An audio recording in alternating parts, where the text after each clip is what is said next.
नाज़रीन, आप देख रहे हैं प्रिम टेक मीडिया और मैं हूं सलमा अजीज। क्या आप जानते हैं कि तहरीक अदम एतमाद क्या है? पाकिस्तान की सियासत में इस वक्त तहरीक अदम एतमाद का शोर बहुत सुनाई दे रहा है, जो कि मंगल के रोज कौमी असम्बली में जमा भी करवा दी गई है, जिसके जरिए मुत्तहिदा हिज़्ब इख्तिलाफ वज़ीर-ए-आज़म इमरान खान को उनके ओहदे से हटाना चाहती है, जबकि हुकूमत अपना दिफा कर रही है। जब बात तहरीक अदम एतमाद की होती है तो इस हवाले से चंद बातें या इस्लाहात बड़े तवातर से इस्तेमाल होती हैं, मसलन number game, floor crossing, open ballot और सीक्रेट बैलेट और आइनी तकाजे वगैरह। आज हम इसी के हवाले से गुफ्तगू करेंगे। आइनी तकाजे क्या हैं और इन इस्लाहात का मतलब क्या है जो इसमें इस्तेमाल की जाती हैं।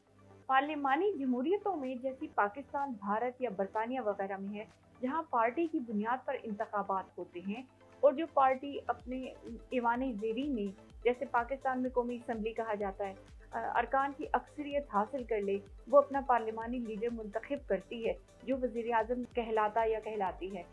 इसके मुकाबले में वो पार्टी या पार्टियां जिनके अरकान की मजमूई तादाद कम होती है, हिज़्ब इख्तिलाफ कहलाती हैं। वो भी अपना एक पार्लिमानी लीडर मुंतखब करती हैं जो कायदे हिज़्ब इख्तिलाफ कहलाता या कहलाती है। अगर हिज़्ब इख्तिलाफ हुकूमत की कारकर्दगी से मुतमईन ना हो और हुकूमत गिराना चाहे, तो इसका आईनी तरीका ये है कि वो हुकूमत के खिलाफ तहरीक अदम एतमाद लाए। इन दिनों पाकिस्तान में यही हो रहा है कि हिज़्ब इख्तिलाफ की पार्टियां मुत्तहिद होकर हुकूमत के खिलाफ तहरीक अदम एतमाद मंजूर कराने की कोशिश कर रही हैं, जिसके लिए आइन में बाकायदा एक तरीक़ाकार दर्ज है, जिसके मुताबिक वज़ीर आज़म को उनके ओहदे से हटाने के लिए कौमी असम्बली के अरकान की मजमूई तादाद की सादा अक्सरियत दरकार होती है। और यहाँ पर नंबर गेम की इस्तिलाह सामने आती है, यानी फरीक़ैन ये दावा करते हैं कि उनके पास अरकान की मतलूबा तादाद मौजूद है। इस वक्त पाकिस्तान में कौमी असम्बली के अरकान की कुल तादाद 342 है, जिनकी सादा अक्सरियत 172 अरकान की तादाद बनती है। जैसा कि आगाज में मैंने आपको बताया था कि ये कार्रवाई आइन की शिकों के तहत होती है। आइए जानते हैं कि वो कौन सी शिकें हैं। तहरीक अदम एतमाद की कार्रवाई आइन के आर्टिकल 95 और कौमी असम्बली की रूल्स ऑफ बिजनेस 2007 की रूल 37 के तहत होती है। तहरीक पर 3 दिन से पहले और 7 दिन के बाद वोटिंग नहीं हो सकती, यानी 3 से 7 दिन के अरसे में वोटिंग होगी और इस वोटिंग से पहले और बाद में एक तवील आईनी तरीक़ाकार अपनाना होगा। रूल्स ऑफ प्रोसीजर के तहत तहरीक अदम एतमाद पर वोटिंग ओपन होती है। रूल्स के तहत सीक्रेट वोटिंग नहीं हो सकती, क्योंकि तहरीक एतमाद के लिए करारदाद का लफ्ज़ इस्तेमाल किया गया है और रूल्स ऑफ प्रोसीजर के तहत जो ज़ाब्ते बनाए गए हैं उनके तहत कौमी असम्बली में किसी भी करारदाद पर वोटिंग ओपन होती है।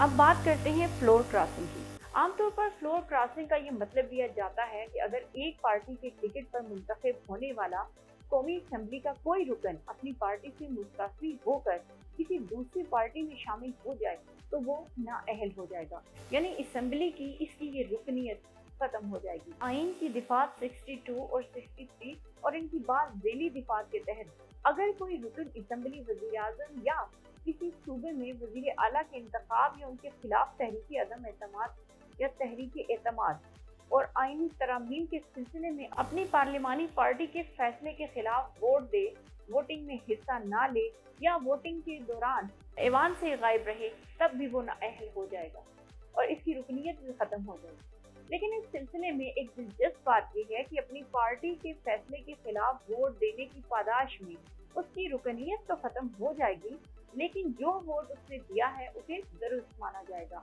और इसे शुमार भी किया जाएगा। इन सूरतों के बावजूद कोई रुकन उस वक्त तक खुद ब खुद नाअहल नहीं होता जब तक इस पार्टी का सरबराह उसके लिए कार्रवाई का आगाज न करे और फिर एक तवील तरीक़ेकार से गुजर कर इसके नाअहल होने की नौबत आती है। अगर मौजूदा सूरत हाल को पेश नज़र रख कर ये फ़र्ज़ कर लिया जाए कि अपोजिशन के दावे के मुताबिक वो सरकारी पार्टी के बाज़ अरकान की मदद से वज़ीर आज़म के खिलाफ जिन्हें ईवान में सादा अक्सरियत हासिल है तहरीक अदम एतमाद मंजूर भी करा लेती है, तो वो अरकान नाअहल हो जाएंगे जिन्होंने अपनी पार्टी के खिलाफ वोट दिया होगा।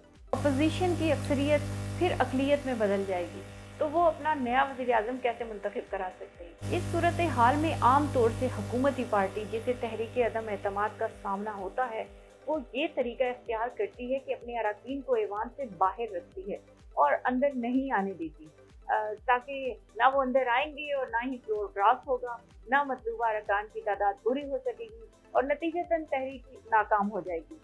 इस नौयत के हथकंडे दोनों जानिब से इस्तेमाल किए जाते हैं। अगर पाकिस्तान की सियासी तारीख पर नजर डाली जाए तो इन अदवार को छोड़कर जब मुल्क में फौजी आमरीतें रहीं, पार्लिमानी जमहूरियत के अदवार में अब तक किसी सरबराह हुकूमत को इस आईनी तरीक़ेकार के जरिए इक़्तिदार से महरूम नहीं किया जा सका। ये और बात है कि बाज़ वज़राए आज़म को दूसरे तरीक़ों से इक़्तिदार से महरूम किया गया। 1 नवंबर 1989 को उस वक्त की वज़ीर आज़म बेनज़ीर भुट्टो के खिलाफ तहरीक अदम एतमाद लाई गई, जो 12 वोटों की अक्सरियत से नाकाम हो गई। इसी तरह 2006 में मुशर्रफ दौर के वज़ीर आज़म शौकत अजीज़ के खिलाफ भी तहरीक अदम एतमाद लाई गई, लेकिन वो भी नाकाम हो गई थी। और अब पाकिस्तान की तारीख में तीसरा मौका है कि किसी वज़ीर आज़म के खिलाफ तहरीक अदम एतमाद पेश होने जा रही है। देखें फिर नतीजा क्या निकलता है।